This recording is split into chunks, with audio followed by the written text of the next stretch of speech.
Welcome to the Financial Planning for Canadian Business Owners podcast. You will hear about industry insights with award-winning financial planner and entrepreneur Jason Pereira. Through the interviews with different experts with their stories and advice, you will learn how you can navigate the challenges of being an entrepreneur, plan for success, and make the most of your business and life. And now, your host, Jason Pereira.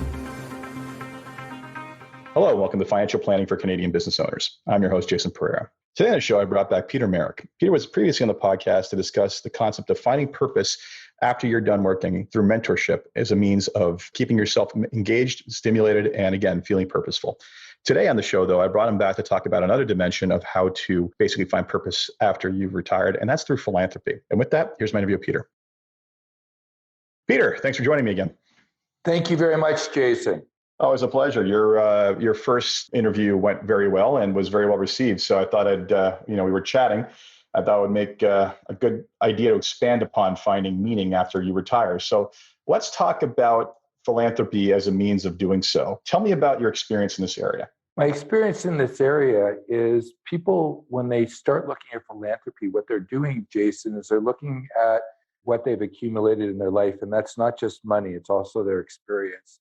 And hopefully they've gleaned wisdom. So a lot of people want to share that. And people who have means, they also want to give.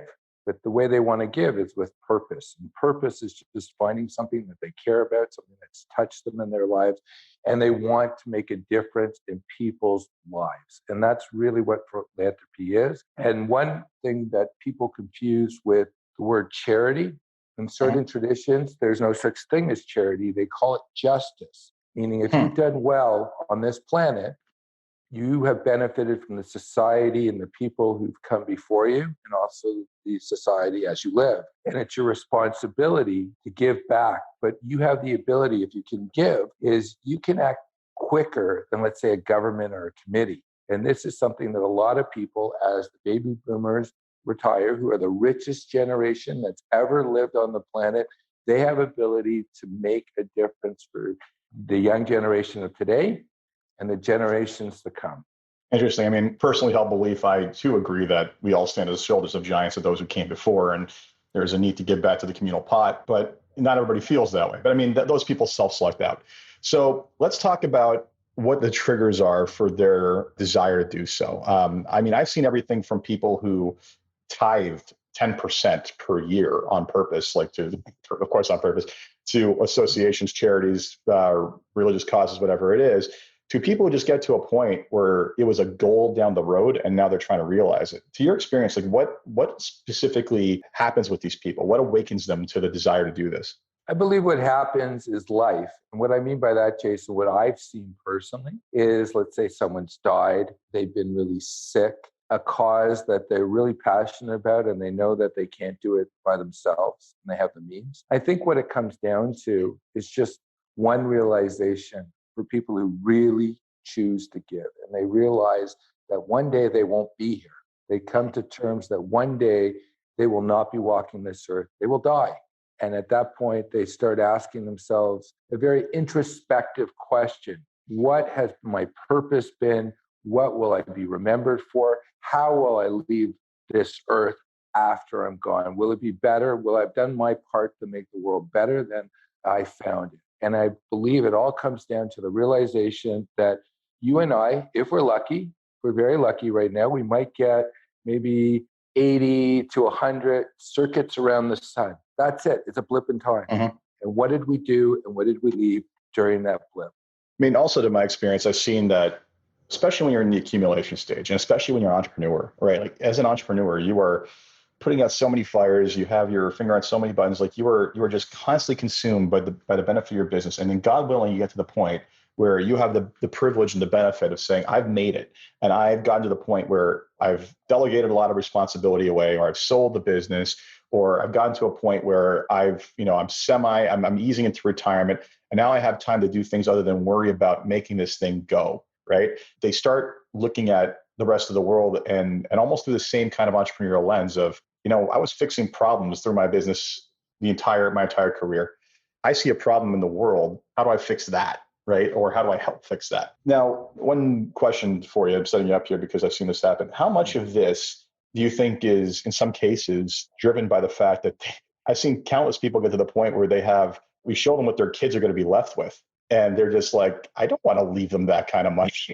Right? Have you experienced that? And how much do you think, if you have, how much of the desire to give is also driven by the realization that, oh my God, I'm going to have that much as an old man. This doesn't make sense. I believe that answer is individual for every individual. And what I've actually rely on is, you were mentioning earlier that people rely on giants. And the greatest giant of giving who's lived in North America in recent times was Andrew Carnegie. He would be worth close to $400 billion today if he'd lived. Now, he was not considered a very nice man while he was in business. However, 3 years before he sold his business and it was shown that he was the richest man on the planet, he wrote an essay. And this is an essay that I believe that the pledge, which Bill Gates and a lot of billionaires are making, where they're going to donate half their fortunes, have read. And this is on the internet. You can get it at a bookstore. You can order it online. And what the gospel of wealth is, and it's the essay that Andrew Carnegie wrote 1898. He did not sell his business until 1901. And in it, he talks about what his next stages are and the thought that he had actually put in. And what he actually did is he broke it down into 3 ways that you can give your money away for those who are really successful. And the first way is you can give it to family members. And what he had actually come to the understanding was, when you give to family members, what you're trying to do is you're focusing on family pride and the pride of the accumulator, because you want them to, carry on your legacy. And he was fully against this. He felt that you should look at giving your clients giving your offspring, your family enough that they'll be comfortable, at the same time, not enough where they never have to be productive. And he used the example, or I'll use the example. You have 2 children. One happens to be a corporate lawyer in a very large firm who's a partner. And the other child is developmentally disabled. You give to different children based on their means and their need. And that's how he looked at it. But he said if you've accumulated vast amounts of money or a fortune, it's your responsibility to give, because it's just hubris and it's arrogance and it's hoping that your progeny will go and outshine you. And we've had countless cases where you and I have met children who came from very, very wealthy families whose parents actually gave them the money. And these kids, unfortunately, they're good kids, but when you can go out and buy a Porsche or a Ferrari and you don't have to work for it, you have no appreciation for it. There's a term called the bread of shame. And what that is, you cannot keep which you have not rightfully earned. And one of the things that all the studies have shown that I've read is, if you were to look at 3 generations, the generation makes it, maybe the generation that maintains it, and then the 3rd generation, the money is usually gone and they have to go back to work. So they call it shirt sleeves to short sleeves. Yeah. And it's a well-known issue. Lots to unpack there. First off, I think that, one of the more prominent readers and people who've spoken out about the same thing that Carnegie did in his speech was Warren Buffett. He specifically wrote an essay or wrote an article years ago, or it was an interview, I can't remember exactly, that actually got Bill Gates thinking and led to the Gates Foundation. And what he said there echoed what Carnegie said specifically about 2 things. He said to reward your children with vast amounts of wealth where they never have to work and do anything is basically they've already won the lottery of the womb. Why are you reinforcing that? And then the second point was, the advice was, give them enough that they can do anything, not so much that they don't have to do anything. So you don't want to, he basically referred to it as essentially, in a lot of ways, and he poked at various dynastic fortunes where, you get to the point of just sheer doing nothing. Let's call it the royal family. Like you basically, you're rich and you have to do nothing other than basically attend galas, right? Like, do you really want to put to destine your family's future to basically become just creatures of leisure? maybe that's appealing to some, but not always, but definitely not appealing to those who typically made the money. And then the second point is about the shirt sleeves phenomenon, which I totally have seen and believe in and get. And it's, I get it. The first generation suffers to make it. The second generation probably was around for part of that ride and respects it and looks to build upon it. And the third one has known nothing but that life, right? So there's something about scarcity that makes us all hustle. And at least the knowledge of having lived in scarcity that makes us all hustle.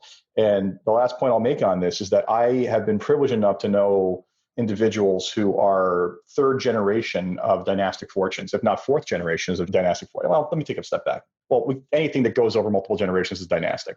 But basically, these people whose great grandfathers or great grandfathers were the first people who made the money, and now it's down to them. And I often think about, I've even asked them, like, I feel like you're probably under immense pressure to live up to that, or just not screw it up because of this known phenomenon. And at the end of the day, I asked, how is it possible, or how is your family focused on doing that? And they said, one of the exact responses was, I basically was not given anything. Said, yeah, all the basic, vacations, food, shelter, education, all that. But if I wanted anything else, it was very clear that at a certain point, I have to go out and make my own way and ask for everything the family had done. That wasn't mine. That was us. That was for us to nurture for future generations to enable the same amounts, the same luxuries that we have now. But it's not my wealth, and I have to contribute to that wealth. Otherwise, I'm never going to touch that wealth. And that sort of mentality is very different than a lot of the cases where I see it go wrong, where simple examples where I see it go wrong is the attitude of, I grew up with nothing. It was terrible. I don't want my kids to go through that. And they just spoil them rotten. And then they get to a point, it's like, well, it's too late now because they're just going to spend every penny I leave them. And unfortunately, that's more common than not. Well, there's Carnegie talks about the second way of giving wealth, and that's the give it after you're dead. And this is much of the planning that's actually happening today. And he made an observation. He says the person who chooses to give after they're gone, this person wouldn't have given it all because they could have taken it, they would have. He compared the wealthy miser and the steer as only being of value to society when they're dead. And this is something which is a lot of people should think about. They should think about, do I want to see the fruits of my labor benefiting other people in the community, in society, while I'm alive? And that goes back to what we were saying, which was purpose. And many people who do in their wills and say, I want to give to the Cancer Society, I want a park named after me, I want a hospital. These individuals, they're not doing it while they're alive. They say, take care of it when I'm gone. Well, I don't know anybody who's actually come back from the dead. So in essence, how are they actually going to see the product of their work, how it's benefited the society as a whole? So number 2 for Carnegie is someone can actually give it away when they're gone. Before we get to number 3, let's just talk about number 2 as a dimension. I wonder how much of that, I totally get the endowment effect. Like, they've got it, they're afraid, maybe they're on some level afraid to give it up. And I understand that. But I often wonder how much of that is possibly due to poor communication through planning. And what I mean is, I'll give you a contrast. So in our process, we will basically not only do the financial plan with the normal projections, but we'll also do what we call a minimum rate of return analysis, or to see what the minimum rate of return they need is. But we'll typically stop at 0 and say, okay, can you retire and live the lifestyle you want and leave the estate you want and do everything you want to do, even if you made no money for the rest of your life? And when I deal with a number of very affluent families, and then a lot of times the answer is yes, right? And even with that, there's times where we look at this and say, okay, even if we just apply a 2% rate of return, you're basically going to leave behind this kind of money. And the response is sometimes, I don't want to leave that kind of money behind, right? So I think sometimes it's just, has it been communicated? The scale of their wealth been communicated to them? And has the concept of saying, okay, you have to understand that we can now bump this into 2 categories. You have your core wealth that is required to get you what you want out of life. Then you have your excess wealth, which basically between now and then, you can do whatever you want. You want to go on 12 around the world cruises per year, like per month at a time, whatever it is. You want to blow it left, right, and center. That's your right. But if you talked about philanthropy in the past, right? Why don't we bring some of that to the present, and bring that to today, benefit from the tax reductions now, and start doing, why wait until another 20, 30 years to do it? And I think I've had several conversations in that regard, and it's a 50-50 split. Sometimes they're just not It's the first time they've contemplated and they're just not ready. Other times they're like, okay, let's start looking at this. So I just wonder how often it comes down to they haven't really looked at the full scope of their wealth and fully come to understand the option set available to them. And unless you're well informed and you're well planned for, you don't have that insight necessarily. I fully agree with you. One of the concerns that a lot of people are having is this is in the last generation, maybe one generation before, really no one ever lived beyond 65. We've spoken about that before. Mm-hmm. So the big fear that a lot of people have is like, what's it like for 30 years not working? And that's or longer. Like that's the reality of it. And that's a reasonable fear that people actually have. It's very reasonable. But again, there's certain people who that can give philanthropy in a number of ways. They can also give their time, because what is money? It's a proxy for yourself. But the greatest philanthropy that people actually enjoy is actually seeing the benefit of their work. And that's number 3 of Carnegie's way of giving wealth, giving in a way that the benefactor, the person making the contribution to causes that count, that they see the benefit and being mindful about it, not just writing a check, but actually really looking for causes and looking for something that's important to you and actually getting involved in it with both your time and your money. And many people, wealthy individuals who are constantly hit up for money, because when you're giving money, you're creating a relationship. And when you're taking a gift, you're also creating a relationship. So that being said, choose something that's really important. And I think it's a lot better for people once they narrow it down, Jason, which charity is important to them. Then they're able to let everyone know that's my charity. That's what I give to. And like I have a friend who's very, very wealthy. He's worth a few $100 million. And his charity is Ronald McDonald's house. He thinks that is the key. It's a great cause. And I know someone, they came to Canada and they came here as a Hungarian refugee. And they received a gift from one of our former prime ministers, Brian Mulroney, when he was a Hungarian refugee. And he got into Canada because he was a student. So their pet passion, both him and his wife, were giving to universities across Canada, across France, and also in Eastern Europe, because that was something that he appreciated, because that gave him freedom, that gave him opportunity, and that gave him life. And had complete meaning to them. And everybody knew that if it was a university, they would give money to, but other causes they really weren't that involved in, because everybody knew what their passion was. But they had identified something they were passionate about. They felt it was important to give to the next generation knowledge, and knowledge was freedom, because that really gives people the ability in North America, knowledge and hard work gives people in North America the opportunity to become very successful. I want to come back to what you said specifically about, retirement being pretty much a new concept. And you're absolutely right. And I think a lot of the limitations around thinking on this simply have to do with, the boomers are really the first generation to look at a very high probability of making it to age 100. And, their parents before them were the ones who really looked at the probability of making it far beyond 65. I mean, what people don't realize is that the concept of a retirement age can largely be accredited to Otto von Bismarck when he was Chancellor of Germany and he created the first state pension. But essentially, that pension was meant to give you money, because at that age, because it was largely an agrarian or industrial society, your body was so broken you couldn't work anymore, right? So you had no choice. It was either that or like you were dead on the street. So that's basically where it was pegged. The thing is that people don't realize about that is that at the time, very few people lived past 65. In fact, if you were to look at the gains in mortality we've had since then, if we had shifted the retirement age with those gains, we would basically have a retirement age of 95 now. So this weird kind of change that happened through kind of an anchoring of age 65, and then all the planning that's happened with our industry in the last 100 years around the concept of enjoying retirement, which was a foreign concept to most people.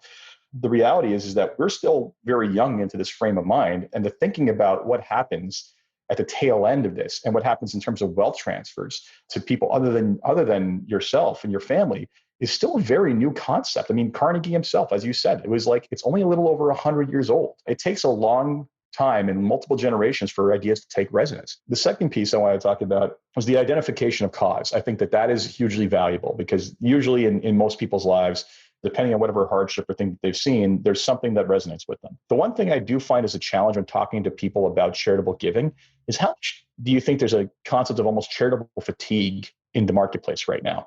I mean, every charity has gotten really good at basically having these massive events to, rides to conquer whatever, races for whatever. And I don't know about you, but I feel like I get a charitable contribution request every other week these days. And I've spoken to many clients about this, affluent and otherwise. And a lot of times that kind of almost wears them down. Have you seen any of that? Like just the ones who don't identify the one cause, feeling that they're doing a lot of small things and that's kind of enough. Have you encountered that at all? I have, and that's getting back to the example of the Ronald McDonald's house, the individual who's very successful.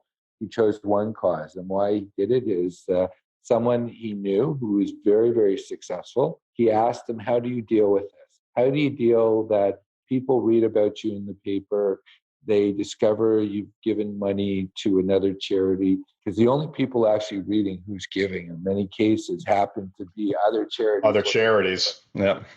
And that's why it's very important in the planning process. And, Jason, you're a special type of planner because you're willing to go deep and ask those questions. Unfortunately, many people who say that they're a financial advisor, they might just be a stockbroker or an insurance agent, and they're not willing to do the comprehensive planning to say, what is important to you? And after you're gone, what do you want the world to be like? And what do you want to be remembered for? And most advisors haven't done that for themselves. So how can they expect to ask someone else that fundamental question? And I love writing because it's a lot of introspection, and bringing someone through that introspective process where they have to look at their both the good and the bad in their life is very difficult. And for someone to be brave enough, if you're an advisor, to work with an individual through this, you will have had to do this yourself. And unfortunately, many advisors haven't. And it's incumbent for both the client and the advisor to be introspective, and also responsibility for the client to look for an advisor if they don't have that skill set to help them. And I have a joke that I often use. What do you call someone who finishes second last in medical school 10 years ago? A doctor. And you don't know, you're right. You don't know if that's your doctor. And many people who say, I have a financial advisor, I have an accountant, I have this, other than the title that the person has, they don't know. Many of them just don't ask questions. I've gone into large companies large financial firms where, the brokers are told, this is what you sell. I remember 2 weeks before Brex, that gold company. Crashed, I remember there was one of the largest bank in Canada, their brokerage firm had it on the buy list, and their brokers were selling it like crazy. And these people here didn't even question it, they just did it. So a lot of people are talking about philanthropy now. They're looking at it a way to, start a conversation, to make money. However, they really, other than just those being talking points, they've never actually sat down and asked for themselves. So what I'm going to suggest to someone who's thinking about philanthropy is there are key people. And one thing that you and I have discovered in our city, there's probably about only 50 people who are really, really skilled at working with people who are really, really successful. And at the end, what usually happens is the top people gravitate to those individuals. And within that group of people, there's a whole different bunch of motives.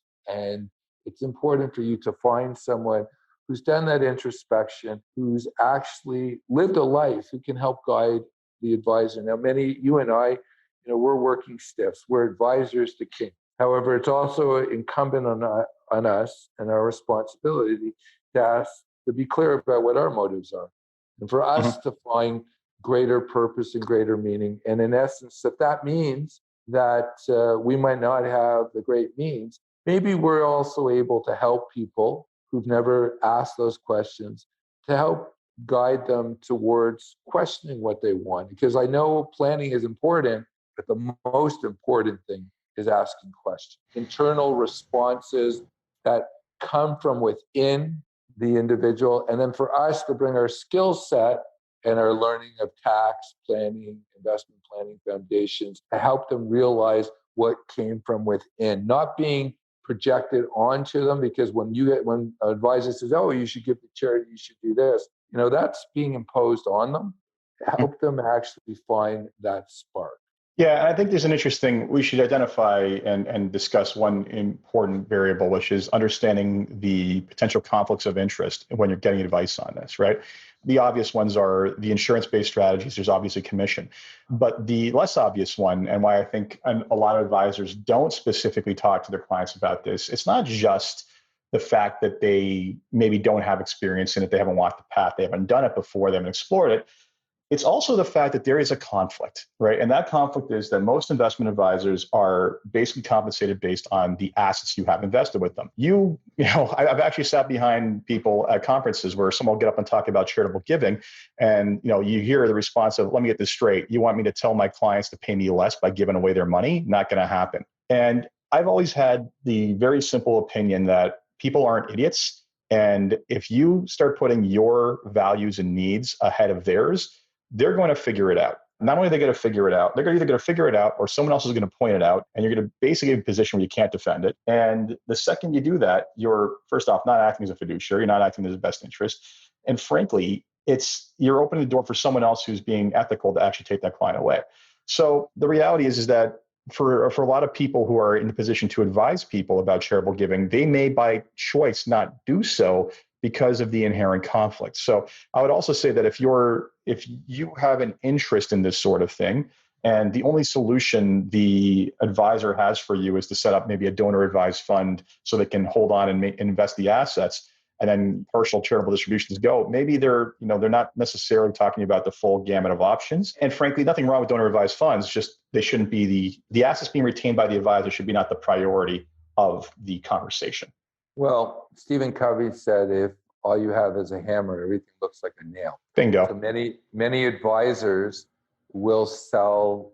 It depends on where they're coming from. Jason, I've been in the business 29 years and you've been in the business over 20. And we know one thing, it's the long-term strategy that is the only thing that works for the advisor to be successful. Because if any short-term decisions that we make based on profit will come to haunt us. Yep. And I know that.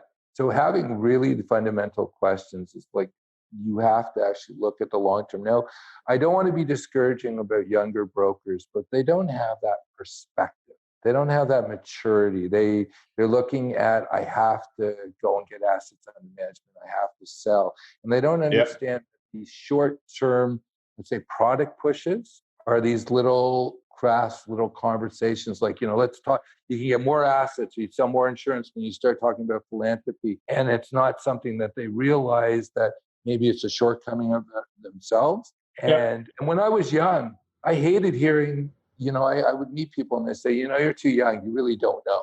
You really haven't lived life. And I didn't realize because, I was arrogant. I'm thinking, hey, I studied all this stuff. I know all this stuff. But I hadn't actually seen all this stuff. I didn't see the resolution of what it was. And I just feel that is the tools of the next generation is also for them to live life. And you brought up a very important point about that multi-generational families that you've worked with, that the younger people were told, other than your basic needs, you got to go out there and make it. And what the parents are actually telling these people is you got to go out there and find your own way. You have to figure out what works for you, what doesn't, because each of us have unique abilities. And the purpose of, I believe, giving, and this is the way I give, to help people find those unique abilities and to enhance them. Some people feel like they want to help people who are very sick. Mine are towards educating people and giving them the opportunity to make a better life, because I hope that one day that they will pass it on. And that's my personal motivation. And that's why, this is why you teach, why you write, and why you mentor, because you're hoping that people have been helpful to you to get you to where you are, because you and I were born just as little babies who were just sponges. And we were fortunate that there were people who took an interest in us. And that's something that I believe the responsibility of an older individual who is successful. And I'll just share with you this, it always stuck in my mind. Carl Jung studied, the stages of life. And he came up with two analogies. He says there's the morning of life, and that is where you're accumulating, you're building your ego. And the second half, to be healthy, is the afternoon and evening of life, where you're deconstructing your ego and you're giving it all back. But this time when you're accumulating it, much of it is unconscious. And as you get older and you're deconstructing and giving away, it should be conscious. And the selfish drive of someone giving money is when I go, I want to have a smile on my face to know that I did the best I could to leave it well. It's like if you invite me to your house and I stay in one of your spare room, your guest room, I'm going to make the bed. I'm going to make sure there's no toothpaste in the sink, and I'm going to leave it as well as I found it, or even better, because there's going to be other people that are going to be using it. And it's respect to the society when I give, and to the people in my life when I consciously deconstruct and I share both my wisdom while I'm alive, and also, if we're fortunate enough, our resources to help the next generation do the same thing. And it's also giving a good example by giving. The best example anybody can give their children to give the next generation is to be a genuine giver at the end of your life. That will go and have these people become conscious. And you talked about tenthing. I believe giving to charity during your life is, if you have children, if you have other people in your life, it is the best example, because you're showing recognition to the people, to the community, to the society, to the history of both your family and also to your society, by being someone who actively is inwardly directed, but outwardly focused on the environment and wanting to make it better, or at least the same as they found. Yeah. And I mean, it's interesting how we often tell clients that basically focusing on charity while they're alive is another wonderful way of making sure that those values are passed on to the next generation, specifically around things like private foundations or donor advised funds. We talk about how something as simple as having an annual conversation about, the fund or the association has, or the fund or the foundation has X amount of dollars it has to distribute this year. We have discretion over causes we want to give it to. What's important to us? What do we want to do? And circling the children into that conversation. And I was reading a wonderful article on Kitsis.com the other day about, it was written by their psychologist, and I forget who her name at this moment escapes me, but specifically talking about with very, very ultra affluent families as using charity as a tool for educating and giving purpose to the next generation. Because if these are people who've grown up in, seen privilege and never had to work before, early on, you could give them tasks such as research assignments to not only pick a charity, but look into it and make sure you understand the underlying workings of the charity to ensure that the money's going to be appropriately used, or that's where you want it to go. So it's a wonderful tool for not just teaching them charitable values, but also teaching responsibility. And it's overlooked too often as a means of kind of later stage parenting, in my opinion. I fully agree with you. And by you speaking about that brought up a thought. I used to have a column, and unfortunately, people don't read papers anymore, so the paper doesn't exist. The last column I wanted to write, because I thought it was very interesting, there was a community foundation, the Toronto Foundation. They had just received $100 million private foundation dowry. And the reason that money was going to the community foundation from this private family is the parents had set up the foundation just before they left, and they were hoping this was going to bring the family together. It's sort of like someone's going to say, I want the family cottage. And, you did it on purpose. The cottages are the single biggest point of conflict in the States. Right. But I have a client who built this massive farm. It was his dream up in King City. It's massive. It's on 75 acres. It's got horses, everything. He wants it to last for several generations so his family will get together. And I truly believe that if you do it towards the end of your life, showing charity to people, like you don't invite people, you don't help people who are going through difficulties and your kids see it. If you don't give to charity, if you don't attend, let's say, your religious institution and, have part of a community, just thinking that I'm going to put a Band-Aid on it and we're just going to create a foundation and think that they're going to show up. I'll give you an example. I knew someone who was very, very wealthy and their kid was very spoiled. So they just bought them a big store in California. And they said, well, he comes from a good family, a nice car too. He comes from a good family. He's going to show up. He never showed up before, but now for this, he's going to show up. So what happened with that huge, foundation, it was like over $100 million. The family didn't work before the foundation was created. The parents thought, oh, this is a way to tie them together. And in essence, the only resolution is to find someone else to actually run it.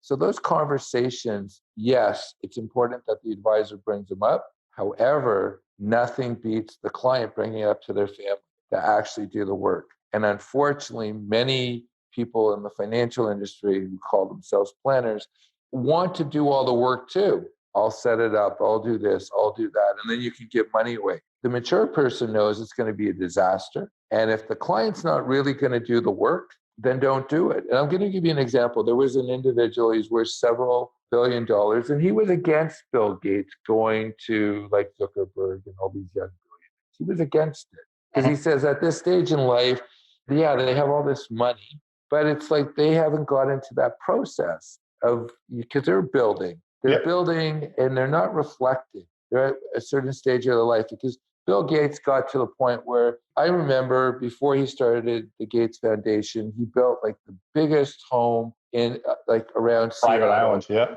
Yeah, he built this massive thing. If he wanted, he had private planes, anything he wanted. He got to experience it. And then after he did it, he starts talking to all these young tech billionaires to like jump that stage that I went. And the thing is, and you and I know that I can go and read things, I can tell people things. However, unless I actually experience it and it's in my muscles, I'm not going to fully get it or appreciate it. It might sound cool. And I want to share something. Many young entrepreneurs who do charity, to me, it's just a gimmick. Hey, every time that you buy something from me, I'm going to donate money, or I'll give you the best example. I don't know. I get what you're saying. I'm not as cynical about that. I think that there's a difference in generation. I do believe that the millennial generation has been raised with more social consciousness than others have, and they want purpose. So that's sort of like,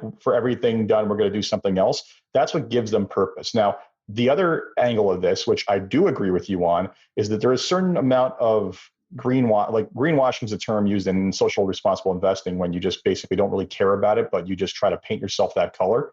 I'm fully willing to believe that there are more than a number of organizations that do it as lip service, as opposed to actual, driving focus of the people who are making those decisions. And this is where the skill set, for example, if I show up at a strawberry farm in July, I'm going to find strawberries, lots of them at the beginning of July, the end of June.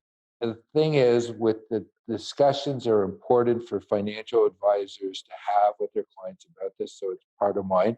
But the client, to make it enduring and something really positive, they also have to come that to themselves. Now, you're right. When you revisit the client every year, ask them that question. There should be a set bunch of questions that the client is asked, the successful person.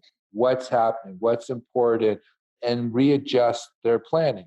And at a certain stage, and I believe it's very age-centric, I find most people get really serious about the planning around 55. Like, this is when they realize that there's more days behind them than ahead of them. They're probably the wealthiest they're going to be because they've got successful businesses. Now they're planning their exit strategy. And this is where it's a pattern interruption in their lives. And that's when those conversations mean the most, because if a person has a child died, they have a spouse die, they get divorced, they have a bankruptcy, a whole variety of things, COVID, there's a pattern interruption in their lives. And many things that they wouldn't question before, or be willing to go down that rabbit hole to ask questions. At that point, then the people are ready to make serious changes.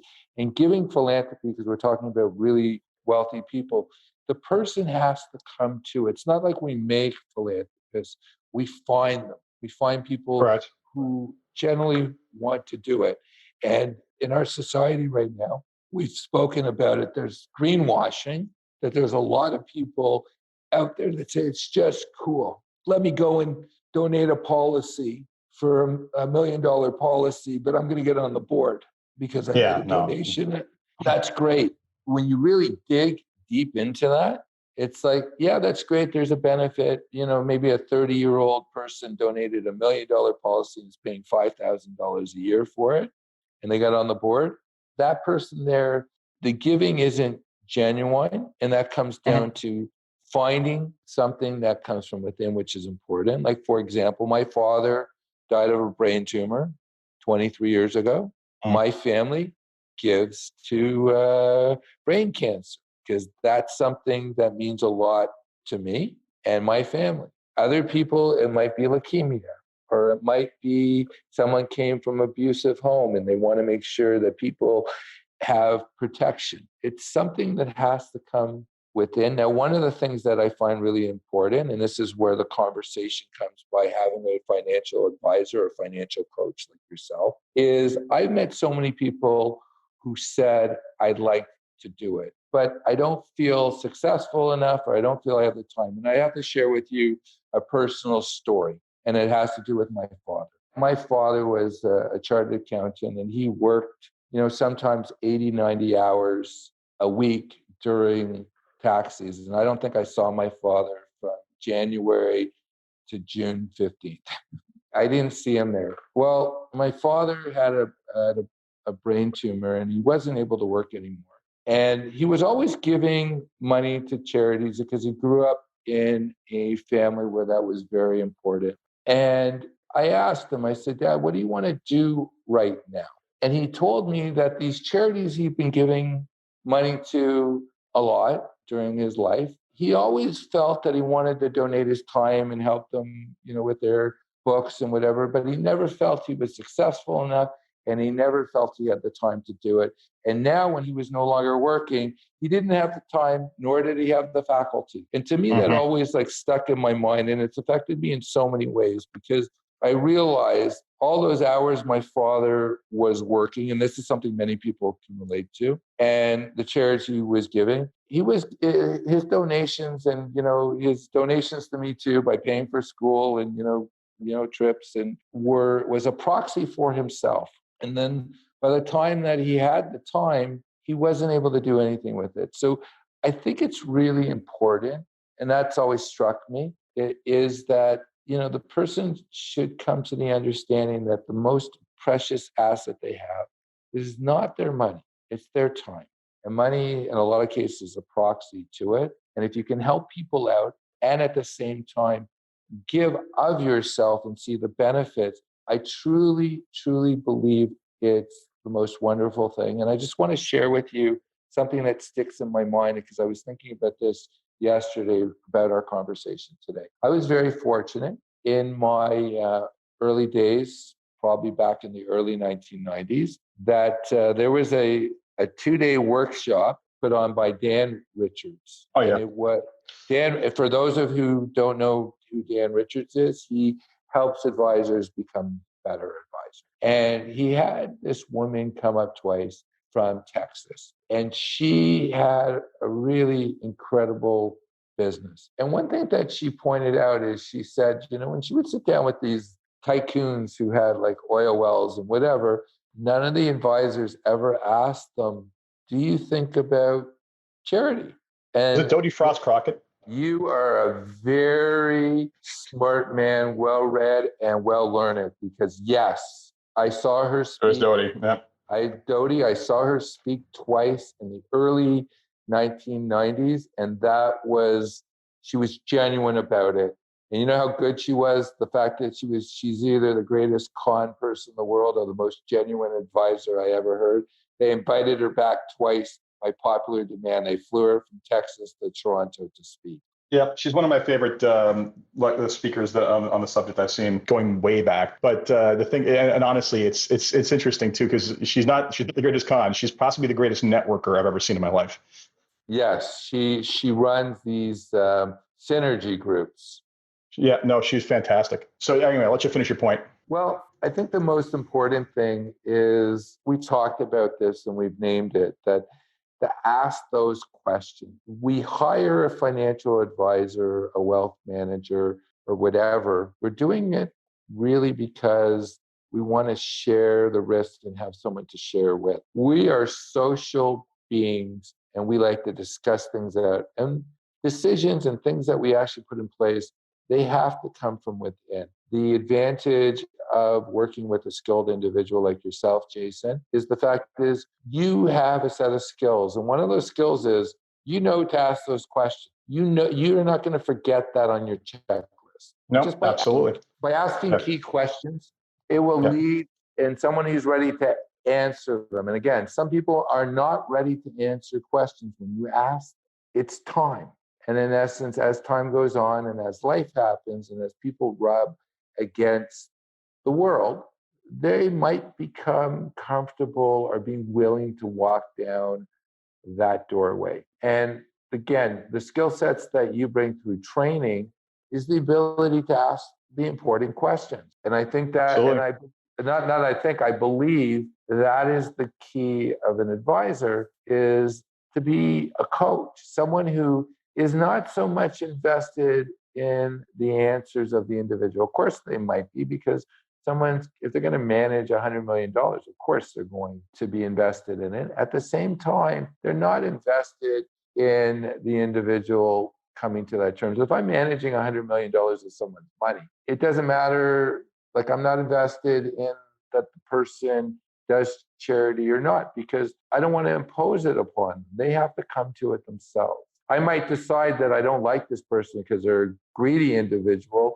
and they're not a nice person. It's corrosive to me, and that's a mature person speaking, right? Yeah. Because when you and I were young, we deal with people we didn't like. We didn't share our values. And as we get older, we understand that it's corrosive for us. It's like selling ourselves short. Yeah. Well, you get to, luckily in business, you can get to a point where you no longer have to deal with people you don't like, which is always a lovely luxury to get to. But before we wrap up here, because we're running out of time here, let's talk about, from a business owner standpoint, let's just say that they've had a awakening due to our conversation. What are the first steps in engaging the right professionals or themselves and their family members in terms of getting started in this space? I'm going to suggest, and it's out of copyright, that they read two people.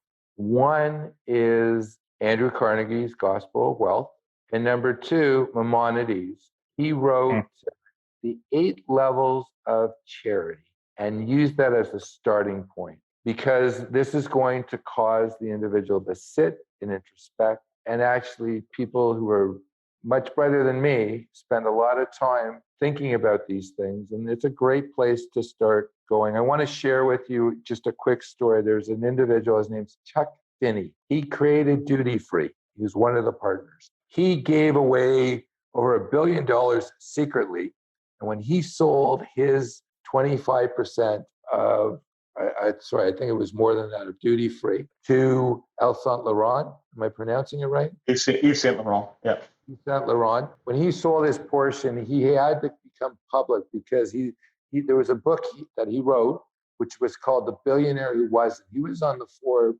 500 list, and he was only worth about maybe $2 or $3 million, because back in 1984, he put all his money into an offshore charitable trust. And the rule was you couldn't ask who was giving the money.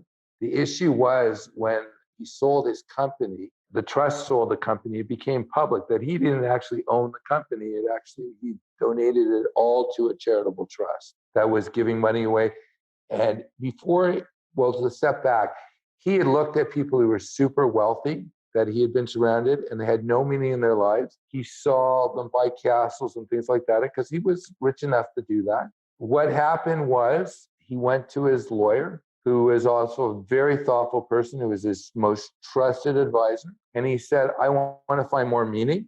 And what the lawyer did is he gave him the gospel of wealth, and he gave him Maimonides' 8 levels of charity. And he reflected on that. And he said, I want to give. And the highest levels, I just want to share with what the highest levels of giving, according to Maimonides, are. And this is something that we might want to end on. Mm-hmm. The highest level is to help another individual through to start a business or to have a living by giving them a loan or going to partnerships so they can go and continue the chain. The second highest level of giving is that you don't know who you're giving to and they don't know who's giving to them. The third highest level of giving is I know who I'm giving, but they don't know who's given to them. You know what the lowest levels of charity are? That those who can give who don't. And the second lowest level of charity is those who can give but choose not to give money for what they're capable of.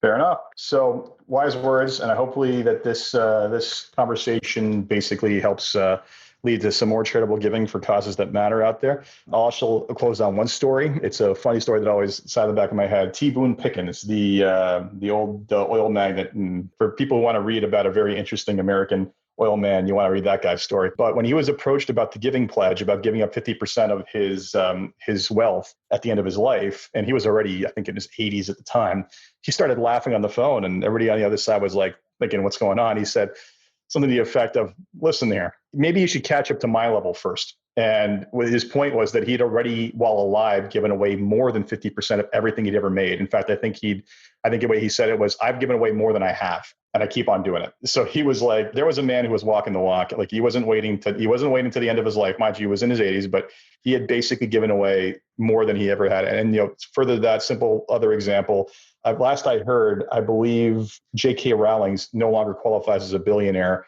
due to her charity. So as far as she's concerned, being on the Forbes list is something she shouldn't be on.